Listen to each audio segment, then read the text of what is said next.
everybody to our channel, 4 Degrees. 4 Degrees. Episode 4 is going down right now. Yes, it is. And as you can see, got the heart because it's the month of love. All about love. So that's what we're going to talk about this episode. But before we get to that, we're going to do our check-in. Okay. Sis, how you been? What's been going on? What's the tea? Girl, I don't even know. It's just like everything cool. Everything seems to be on the quiet or whatever. Just hanging in there, doing my work, eating my Wheaties. Wheaties, that's what you call it, like to get strong. Yeah, your Wheaties. Wheaties and spinach like Popeye. I miss Popeye. Those kind of cartoons was off the chain. They were the best. And Olive was so dumb though. She always was getting Olive had her man though. Yeah, Olive. he always that's love. And Popeye always used to come for Olive. Always come the back for Olive. And Pluto used to come trying to teeth. What is something else? Pluto was sleazy boy. But good old Popeye. Good old Popeye, y'all. Love, look at that. The cartoon. Olive was ridiculous though. Can we agree that Olive was ridiculous? Olive boy with them long legs. And she wouldn't like catch that. See Olive was doing Olive was garbage. Jitsy my bitsy. I know what's going on. What's going on with you, Jarrell? I am still recovering from the boom ticklies. She got the boom ticklies. I have the boom ticklies. I'm not contagious. And I always give that public announcement when I'm around people. When we went to dinner, he was like, I'm not contagious. Just like, okay. But it was really annoying though, because I was hacking all over the place. I mean, I covered my mouth with respect. But like, I don't know about y'all, but like, I hate being sick and having to be out and around people. I hate coughing in general. Yeah, it's really annoying. When I went to Yoga Island for my birthday, like, and you know, we was doing the yoga session and it was so quiet and so like, you know, yoga-y, and I was dying. Like I couldn't stop coughing. Oh wow, yeah. So I feel you. And especially when you're trying to be discreet about it, but then you got that nasty bum ticklies. So yes, as a part of our conversation tonight, we want to talk about love, self-love. You remember that was like, never knew. I know, but I feel like every person who thought they could Keisha Cole. Yeah. Yes, yes. Oh, I am ready for love. Who was in that one? India Ari girl. Yeah. Why are you hiding from me? Listen, when I used to get my Great Depression, India Ari, I'm ready for love used to be my fizzle. Okay? India Ari or Lauryn Hill? Girl, Lauryn Hill. Girl, Lauryn Hill. X Factor. India Ari or Erykah Badu? That's a good question. To be honest, I guess I'd have to say India Ari because I don't know much of Erykah Badu songs other than Call Tyrone. Call it. One day he gonna sing. Yeah. I know much of the songs. Okay. So. I like her style and her vibe for the most part, but very bitchy. Oh, that's the song I know. That's what I know. Okay. But yeah, back on track. So we had posed some questions out there on our IG to get a little feedback for what people wanted to talk about as it relates to love, or what questions they had about love. But before we get into that segment of things, we want to talk about self-love. Self-love. And so for you, and I'm going to pose the question, what does self-love look like for you? I think this is such a big, like, I can be very long-winded. I feel like this is the kind of question that will trigger my long-windedness, but I will try to keep it short in the whole thing. But I think self-love is the ever, what's the word I'm looking for? Like the journey that doesn't stop to understand yourself, to accept yourself, to treat yourself with respect, and to, you know, keep learning and growing, and the finding the courage to love yourself through mistakes and through I should have known betters, and love yourself when the world and people around you make you feel unlovable, and just taking care of yourself, basically speaking. Yes. What about you? I agree. Self-love to me looks like acknowledging, okay, the shortcomings. Like you said, we all have shortcomings, but taking into account that you are here for a purpose, and at the end of the day, no one is walking in your shoes. A lot of times people are not going to understand your journey. They're not going to understand what you've been through, and that's okay. But you have to take the time to get to know you. You have to take the time to understand that you are unique and that you are different and you are still beautiful despite those differences. I mean, could you imagine if we were all the same? Yeah. Be a little boring. Yeah. You know, but we all have something unique to bring to the forefront. And so, you know, love thyself and to thy own self. Be true. You know what I'm saying? Right. You know, because I remember, like, one of my biggest qualms with, like, self-love and stuff like that goes back to my weight. Mm-hmm. And for me, it was really hard growing up because no matter what I heard from my Grammys, God rest their souls, girl, really, you big. All the time. Black parents. All that time when I was in grade 6 and Ryan B. Hey Ryan, hope you out there doing well in life. Ryan B told me I was big as a car wash. I'll never forget it. As a car wash? As a car wash. And you know, I was just like, oh my gosh. And then it didn't help that we were in a school setting where there were a lot of girls that did not mirror my body type. Everybody was, you know.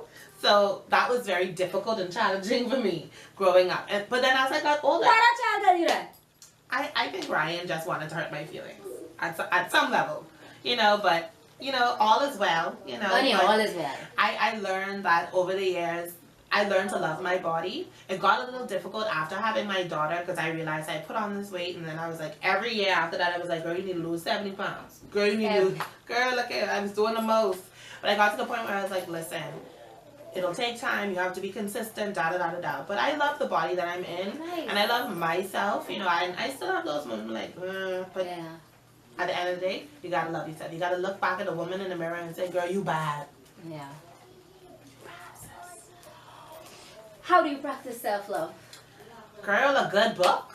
Oh, yeah, you know what you mean. Girl, I love to read. Shout out to Annie Brenda Jackson. Girl, Brenda Jackson. Is that her real name or her Yes. pseudonym? No, that's her real name. What would your pseudonym be if you was to write a book?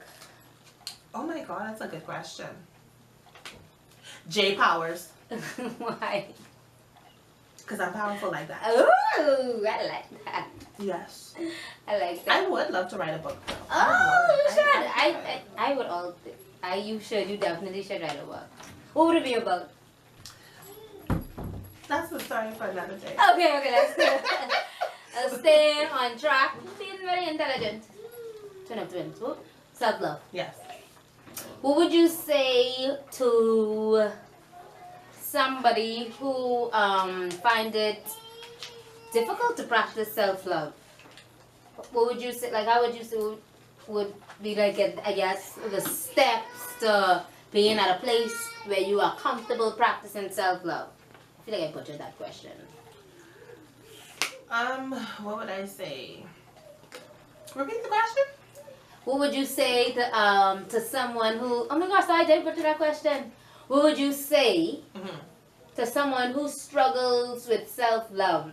And then the part B was, what would, I guess, be the steps to being comfortable loving oneself? Oh, okay, sorry. So what I would do and what I would suggest is, first of all, start with writing positive affirmations. Oh, yeah, I know.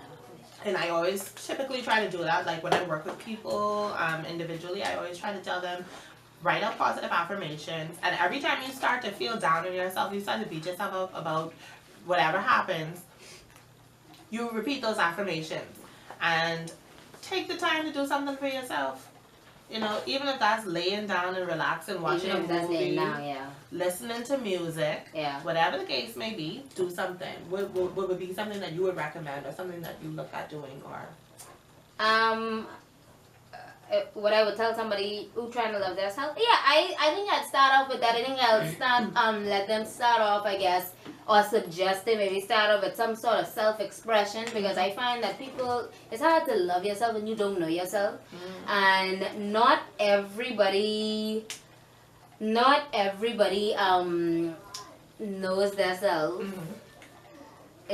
I mean, even big grown adults, you know, knows what triggers them, what, you know, works and doesn't work and stuff like that. So I'll say start with, like, you know, some kind of self-expression so you can kind of gather some thoughts about, not everybody knows themselves, and I don't think that like indictment on people who don't know themselves. I don't think we was kind of taught to explore ourselves and evaluate ourselves as children, and so yeah, I guess I don't know. Like I always wondered like what makes some people interested in that like self exploration or like trying to move through like different, and what makes people okay with just staying where they are. Yeah, and just you know what I think life experiences. I mean, for some people, self-evaluation and self-exploration comes naturally. And then I think there are some people, some of us who question a lot of things.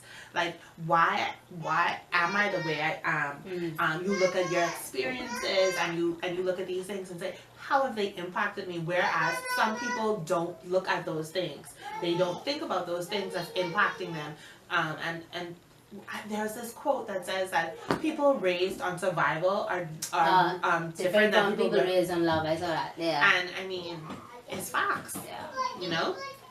So, and I agree with you wholeheartedly that a lot of people don't know themselves. And I think, and again, this is not an indictment on people who are still trying to find themselves, because like Danica said, there are people that are grown and still don't know what they love. And you know, this makes me think about something. Have you watched what's the movie? Not Pretty Woman, but Runaway Bride. No. She's of this reaction to everything. Girl, every time she acts right at the back door. Every time. Danica, Who was in you that watch one? Pretty Woman? Yes. Okay. I watch Pretty Woman. Now, So how did you? I know Richard Gere now, though. Yes. I know. Julia Roberts. Oh my God, I act again in another movie. Yes, and that chemistry was on fire. My sister loves Pretty Woman. Like, Oh my. that is very Hello. I don't watch Pretty Woman. I want that on Please. Netflix. I don't even have Netflix. I don't have Netflix, but please watch I gotta Runaway watch Bride. that. That's my The homework. That's my reason homework. why I brought Runaway Bride up, and I've been thinking about this since we talked about doing this episode on self-love, is because there's this beautiful scene in Runaway Bride. I'm gonna spoil the whole movie, but there's this beautiful scene when Richard Gere and Julia Roberts' characters have already met and they've established some things because he was writing a story on her, hence her being a runaway bride. And so as you watch it, you'll understand more. But there's this beautiful scene that it spoke volumes to me, where she was in the diner with her then fiance, who actually is Stabler. Elliot? Yeah. Elliot been in big movie. Yeah. And they were in the diner, and the cook asked her how she liked her eggs. And so she ordered the same eggs as him. And so As Elliot. Yeah. And so Richard Gere's character was sitting there, and he was like, after he did some of his research, he found out that from her other relationships, she liked every egg that the men liked. And he flatlined, and he told her about it. He's like, you don't even know what eggs you like. And when she was going through this phase of trying to figure out who she was, she sat down and she ordered every type of egg she could to find out what egg was her favorite. I don't know. Watch this under. And that stood out to me because you have some people in relationships, they don't know what they like. You like your steak medium rare, they want their steak medium rare. No one not gonna upset their stomach, and they can have the belly. You understand? You gotta know what you like. Definitely, and I always like pondered about, you know, I think love is great, and you know, finding the one is wonderful. And if you find the one sooner rather than later, that's great. That's great. We literally put on this earth, you know, one of the things we put on here is to love. But I find that, you know, what I try to tell the young girls who I work with is that, like, grow by yourself first. Know yourself. If you meet this person from now, and you can always grow intertwined with this person and not really, you know, analyze what you like and what's make you tick and what decisions you want and what you want for your life. You know what I mean? Because, you know, when you get in a serious relationship, you have to make decisions that you have to compromise. Like, you have to make decisions with the person. Like, it's not only your life and your feelings involved, you know. And worse, if you're married, it's not only you. You can't just hop up and say, oh, I'm going to school. You have to, you know, you can't just hop up and say, oh, well, I want to buy a new car. You can't just hop up and say... Or worse, go and do it, and then be like, well, I done do it. Yeah, that's not fair. So, you know, I like to tell people, like, enjoy that time, like, figuring out what you about. And I want to add this segue or add this part in that Danika's mom came to us and said, go ahead and share, girl. Oh, she said we should bring this is the tomato timer. We should add that love is timeless. And she would know because she's only had one true love and she's still with him. So. Bing! Love doesn't just exist. True love does exist. But you got to take the time to know yourself.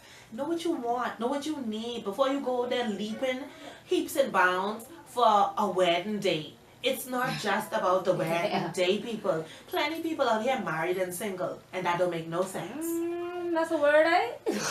Okay? That's a word. And, you know, I've had people, you know, because I'm at this stage in my life, I already have my child. Oh, what are you waiting on? You ain't married yet. First of all, shut the front and the back door. What's going on in your personal life? What's happening there? My thing is, when you live in a glass house, you don't throw stone. And you know what seems to confuse people? I mean, again, I'm trying to judge nobody or jump in nobody's relationship. I ain't in that. But I think, especially when you're younger, and again, not knowing yourself and knowing, and to that extent, knowing your relationship, people tend to think marriage is the next step. Like, if we've been going long ago, oh, well, we already gone to all the dating spots, we already having sex, let's now get married. Like, it's just another step, but it's really not. Sis, if the relationship ain't working now, you putting a ring on it, don't mean it can work there. Yeah, everybody knows that marriage is exacerbate whatever problems you been having. Furthermore, there's no flow chart to like how life should be. Thank you. You know what I mean? Just we talking about everybody's different. Thank you. And everybody's relationship going to be different. You're going to hit milestones in different places, and you know, spiritually even you might be with somebody for 10 years, and perhaps maybe, you know, something it's okay to take that time to figure that out. Don't just go, oh, well, this is next, we're going to get married, because it doesn't work like that. And furthermore, you know, as Christian people, I'd like to say that that's a covenant that you making in front of God. And if you hear God is talking about marriage in the Bible, you know that God don't take marriage lightly. So you can't, don't take it for light. Yeah. Anyhow. And we're gonna move off this, but I just want to stress that don't get caught up in what every other man and woman doing, because not every smile is a true smile. Okay? And like I done say, plenty women and man out here married, but they single. And social media with her is another thing that is distorting how things look. Man, listen, don't let that be your downfall. Don't let what other people have or what you think they have be your downfall, because the reality is you live your life the way you see fit, and people can live their life the way they see fit, and whatever they have going on, that doesn't mean you need to have it going on too. Exactly. You know, and I always try to stress that to people. Just because you see this one smiling and whining and dining, that don't mean they happy. That doesn't mean they're happy, and that's not to say they're not, but the reality is you don't know.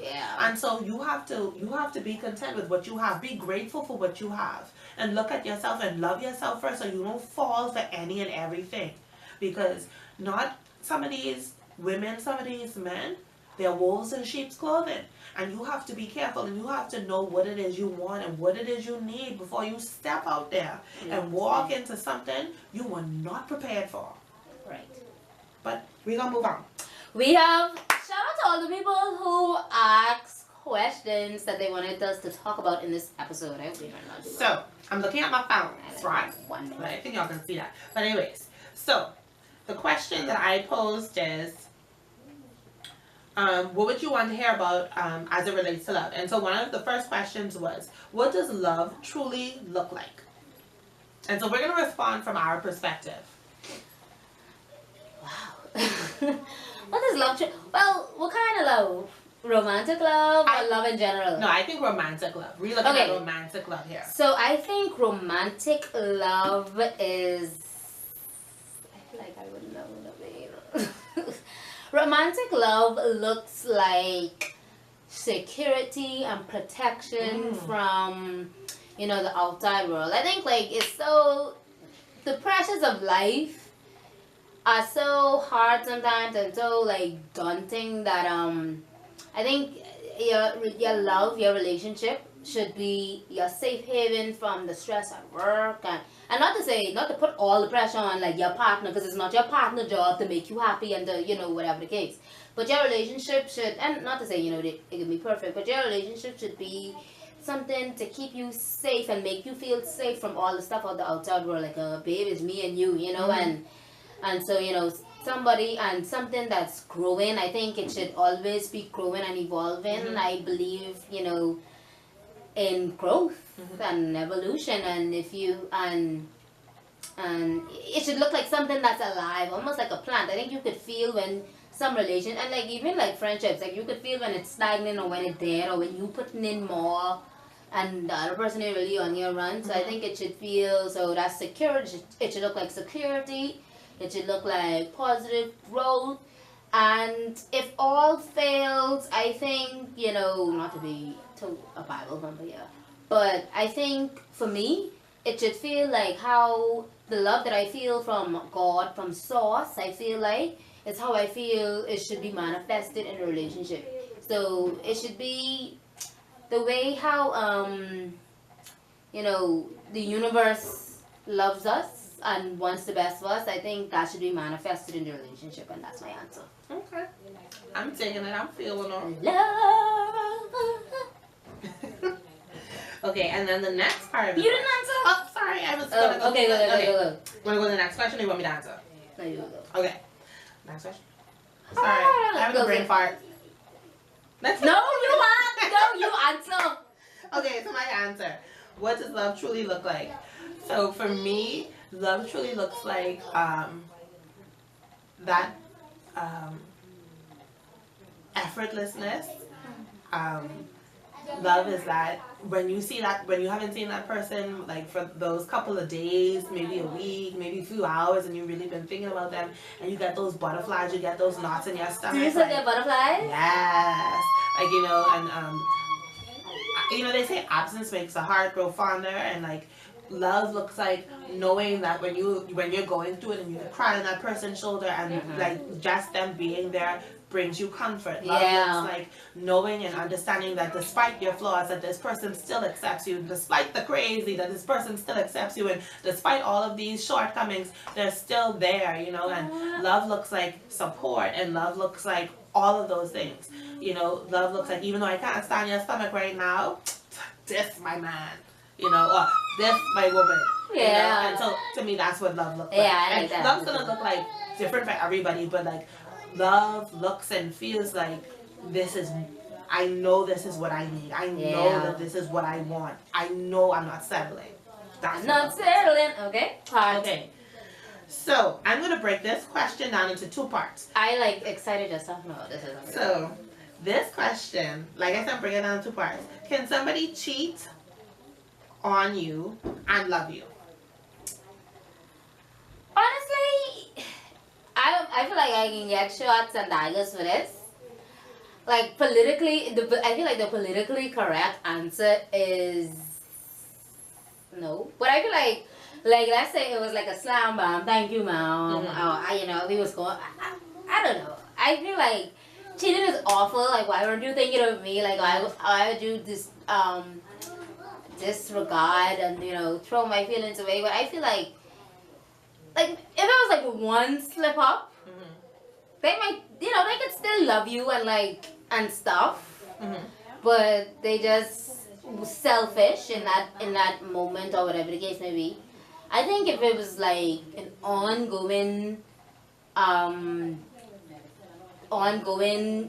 thing is that's too disrespectful to be loved, then you love yourself because you want all at once. But I think sometimes it might be like a trip up slam bam, thank you, mom, and the person might really, not to say. So I feel like it's kind of like. But I think I see people accept the person back and move on and still do, but I think it's like a.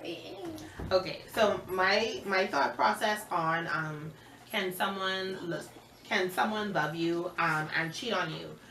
I'm with Danica on this in part that here's the thing, and this is where I want to address double standards, because the reality is, yes, someone can love you and cheat on you. There are many reasons behind cheating. That doesn't negate the cheating. The cheating is still wrong. It's still awful. And you still have to be accountable for what it is you've done and how you've hurt the other person, your significant other. And so we have to look at monogamy and what that means for us. We have to outline those things. And this is where in relationships you have to have conversations. And boundaries. And so if you're in a monogamous relationship, you have to talk about these things. Now, in the onset, if you look at cheating from a standpoint where you felt neglected, you felt like the relationship wasn't going nowhere or whatever, and you acted out, you made a conscious choice to entertain conversation that led to something else, then you have to deal with those consequences and say, well, why this happened, and whatever. But there are times, I think, when we negate our responsibilities to each other and what the relationship means. And I think that at times, you know, people do love each other and they make mistakes. But you have to have conversations about it. You can't just be lying and saying, if no, that didn't happen, or and making people crazy that time. Exactly. And then this is where I want to talk about double standards, because, you know, men have this thing where they could do what they want, especially in Bahamian culture. Sweetheart and Mr. culture. No. That's not a culture. That's nastiness that y'all decide to perpetuate. And for whatever reason, women have stood by and taken that. And nowadays, I'm saying, no, I done with that. You ain't gonna do that here. And you have some women who they only want to deal with a man who is somebody else. I heard, I heard someone say that. That look like the trend now. But listen, that's not self-love first and foremost. But anyway, to each their own, right? But when you look at the double standard, you know how they say the first cut is the deepest? Baby, I know the first cut is the deepest. Okay. And so I've had many men say that their first love did them wrong, and because of that, they ain't gonna never let another woman get close. And so they act and they do things in relationships that they would not necessarily have done, and you can't operate from that space. Thank you. And that I hate that. I think that is so flimsy. It's a cop-out. It's flimsy and fickle, and like, you know how thing girls just get do? Exactly. They get rejected and that's part of the double get dragged. That's part of the double standard there, because if a woman does it now, she a hoe, really? But for men to do it is a badge of honor. And I think that's where we have to look at these things, because if you're in a relationship and a man cheats, you expect to take that. Like society says, oh, you're supposed to take that. You know, he made it so men will be men, you know, whatever. But if a woman does it, oh, she is the Scarlet letter. She is the worst kind of woman. And see, that's why Eve eat the apple and Eve caused Adam to eat the apple and all kind of different things. So no. My pastor claims that is not a true. What? That man is always be the big cheater. It's like, oh, you would be surprised to know, we perpetuate that in society. But I was like, well, you know, that's a very interesting thought process, and I would go out on a limb and say that women probably do. I would say I would go out on a limb, because women don't get catches much. That too, but I think there's a lot when you look at the odds, because in relationships, the expectation is for the man to, at some level or another, midlife crisis, whatever. But women are more emotion based. Yeah. So when that neglect or that vulnerability starts coming in and you don't feel appreciated, and sometimes you're gonna go looking for it. Now, I'm not saying that every woman cheats, and I'm not saying every man cheats, but I think that if we did some research, we would find that maybe we'll do research for the next one. Maybe more women have stepped outside of their relationship as opposed to men. But you know, and so the next question, because I said I broke it down into two parts. Can somebody abuse you in any way and love you? Well, there's your answer. No. NPO. No. No, honey. That is not love. That is not love. I don't care what anybody says. Abuse is not love. That person don't love their self, and the manifestation, it manifests in them abusing other people. Period. Yeah. There's no way. Sorry, there's no way. I could see again, sometimes in the heat of, and I don't call this abuse. I find like in the heat of the moment, like maybe the girl or the guy do like a jerk or like fling back, or like you know, like Yeah. you arguing and Mm-hmm. but you know, if you getting beat, if you getting emotionally put down, separate from your family, you don't have no more friends, just you and this person, and they always telling you ain't nobody else can love you because you lucky they putting up with you, and you don't cook good, you don't this good, and you lucky I got you I around and punch, oh baby, sorry. After that, buy you flat. That's not love at all. At all. Don't let the devil fool you. Yeah, I'm. No. Those two don't go together. No, abuse and love don't go together. And if anybody has ever put you in a position to make you question whether or not you should stay because of something they have said or done in terms of abuse, no. Okay. And so shout out to the Bahamas Crisis Center if you feel like you're being abused, or if you even have some questions about it. Like she said, if there's something going on that's making you think, you know, this might be abuse or this is something uncomfortable, you can definitely reach out to the Crisis Center. I feel like I should have the number on hand. We will put it in the video just like we did in our last video. Awesome. Yeah, and you know, speak to one of the very capable and able counselors on there. Okay. So we're back to say goodbye. Yeah, so like we hope you enjoyed our episode on love. We had a lot to say because there's always a lot to say when love is involved. Always. Drop us a comment. What does look like? What does look like? What does love look Hashtag like? What does love look like for you? And how y'all gonna spend Valentine's Day? yes. I probably be home watching the show Big Mouth. It's really funny. Never heard of it. I know. I'm so out. Look, I'm so out. I think gonna be looking at people sideways when they don't watch movies. Cause you listen. How could you run?